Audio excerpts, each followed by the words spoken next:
Show of hands, how many people out there are parents? Oof, that's more than I expected. Y'all, isn't it the absolute best?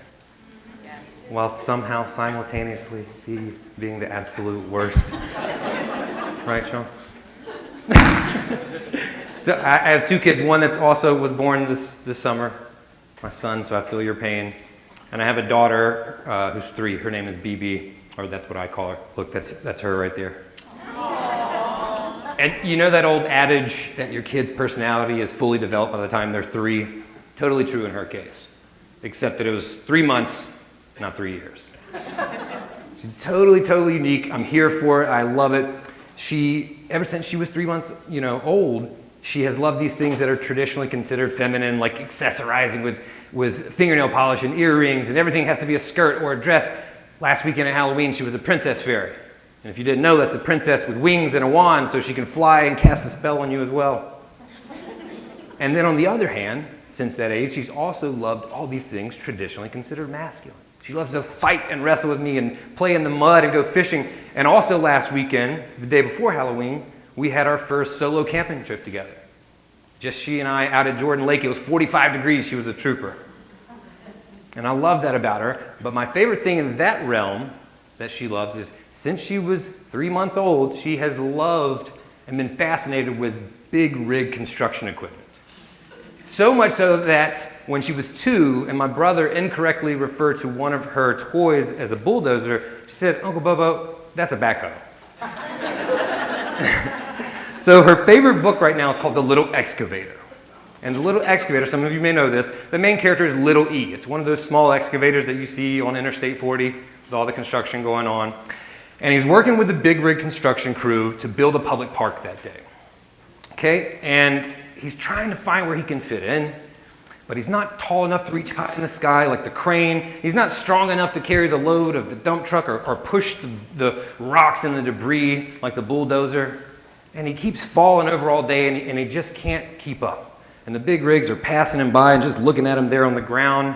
I'm like, "Sorry, little E, you're just too small." Oh. Right. But here's the thing. Little E wasn't too small. Little E was playing the wrong game. And this is something that we as adults do still, especially so in business.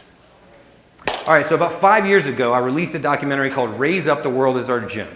And it was about a fitness subculture called street workout. Street workout, if you don't know, is a freestyle form of calisthenics. Calisthenics is bodyweight exercises, push-ups, pull-ups, dips. And one of their philosophies was movement is medicine, in fact. And this was a freestyle form of bodyweight. It wasn't like gymnastics, and so it was an art form. It was about doing things differently. They used park benches and scaffolding and street lights, right? And so that got really popular around New York, and they put their videos out on YouTube when YouTube came out and went viral all over the globe. They started getting organized, having teams, creating federations, and having world championships. And I was the first person in the world to document this new sport. It became a new sport. This was at a time where I didn't think I was ever going to have kids, traveling the world for a couple of years. But because I was, that person, the first person to make a film about it, I was kind of an authority figure, right? So a lot of times they would ask me to be judges or to be a judge among the panel at these competitions.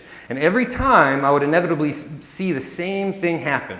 You'd have these incredibly skilled and strong men and women that would get up there and they would do the same sequence of moves in the same set as everyone else, almost like they thought they would be penalized if they didn't. Now, mind you, this is not gymnastics, like a handful of moves that's about doing it perfectly. This was freestyle. It's about being different. And the problem it created for us, the judges, is that after seeing 5 or 6 or 7 of virtually the same routine, you couldn't tell the difference between a good routine and a great routine. After seeing 30 or 40 of them throughout the day, no one would stand out until one person would come up on that stage and do something different. It might not be the most technically challenging, but it was creative. More importantly, we, the judges, remembered it when we were tallying our scores. Being different is better than being better. But so much of our time and money and energy is spent chasing this thing called better. In fact, folks, we don't just want to be better, do we? We want to be what? The best. I can hear my mom saying it right now. Baby, I don't care what you do in life, I will support you. Just as long as you're the best at it. Yeah, that didn't create any psychological issues at all. So the problem with that mentality is it puts you in this perpetual state of competition with one another. Now, some of you might be thinking, so what's wrong with that, Rain? Competition is good. My mom probably thinks it too. Competition is good. It drives ambition. It makes you achieve great things. Hey, I agree. I'm extremely competitive, even when it doesn't matter, like a family game of categories at Thanksgiving. Take it serious. It's coming up soon, folks.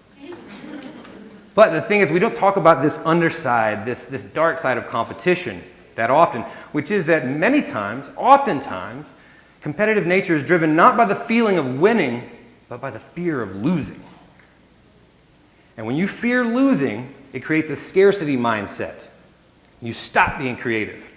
You stop being uniquely yourself because you don't want to stand out, because you think that's going to get you the axe. They're not going to choose you. If you stand out and do something different, they're going to recognize you. Oh, you're not going to make it. You all know the legendary comedian Lily Tomlin? She once said that the trouble with the rat race is, even if you win, you're still a rat. When we get into that competitive state, that scarcity mindset, we all start doing the same thing as everybody else. And we look the same, just like a bunch of rats running at, chasing a piece of cheese. We all start falling in line and doing the same exact thing, trying to be the same, and that is a futile exercise because each and every one of us are different. We can never be the same. But each and every one of us are also the best in the world at one thing, being ourselves. Nobody can beat you at that. And if you lean into that and be your authentic self, you eliminate that competition. Now let's go back to the other perspective. You may not be a street workout athlete facing a panel of judges, but you most likely have a business that's facing a panel of potential customers. Even if you don't own a business, you might work for a nonprofit that's seeking donors, or an association trying to grow its membership community. Or you may just be an individual with a social media account with an idea worth spreading. Folks, it's the same thing. People are going to compare you and criticize you. And just like us, the street workout judges at that competition, if you don't stand out, no one will remember you. Because at the end of the day, nobody cares about your credentials, or what school you went to, or your GPA, or how much of an expert that you think that you are. Now listen, I know that will give some validation if someone's doing quality control to make sure you have your certifications. I get that. But no one will choose you because of that fact. I'll give you an example. I'm an Emmy-nominated filmmaker. You heard it in the bio. Now that may create, and it has created conversations when people see that on my LinkedIn profile. But take a guess how many clients have hired me because of that fact. Go ahead. Zero. Zero. They hire me because they've seen some of my work that makes them feel like I could do similar work and produce similar results for them. No one hires you for your expertise. They hire you for your unique perspective and approach to the work that you do. And that's because they specifically see something in your unique perspective they think will help them. Just like we are all different, they are all different. Their work is unique, their problems are unique, our solutions are not a one-size-fits-all. If you and I are in the same industry, we shouldn't be doing things the exact same way. I shouldn't be able to take your website copy and put it on my website and it work. But we do that all the time. People say the same thing, just like the rats in the rat race. We value high-quality work. Well, I hope so, Todd. I hope so. But what do you do differently? In 2021, we've seen about a third of the U.S. labor force leave their jobs in a mass exodus that's been coined the Great Resignation. And at the same time, we've seen about a 40% increase in small business applications and entrepreneurship. Folks, that tells me that now, more than ever before in our lifetimes, people are trying to carve their own paths forward. They're tired of punching a clock for someone else to make profits. They don't care about their time or their opinions or their value or their lives. And to those folks and to all of us, I say stop focusing on your competition and trying to be better than them, and focus on those you serve and try to be perfect for them. Your goal should be to find the unique intersections from your skills, your passions, and your experiences, and find where they overlap that creates a lane where you can exist and exist alone with no competition. And then you figure out how you do what you do differently from others in your field, and communicate that to the people who would benefit from that perspective the most. Once you understand who you could most deeply impact with your unique perspective is, you will understand that both the feeling of winning and the fear of losing pale in comparison to the joy of serving in a way in which only you can serve. Back in our book, The Little Excavator, the workday is done. Little E is depressed and disheveled, still laying there on the ground. Oh. But there's one more task left. In the middle of that park, there's a pond. In the middle of that pond, there's an island, and they need to cross a little bridge and dig and plant an apple tree there on that island. But all the big rigs are too big. They're too heavy. It's too tight of a space. They can't fit across it to do that. But who do we know that can? Little E.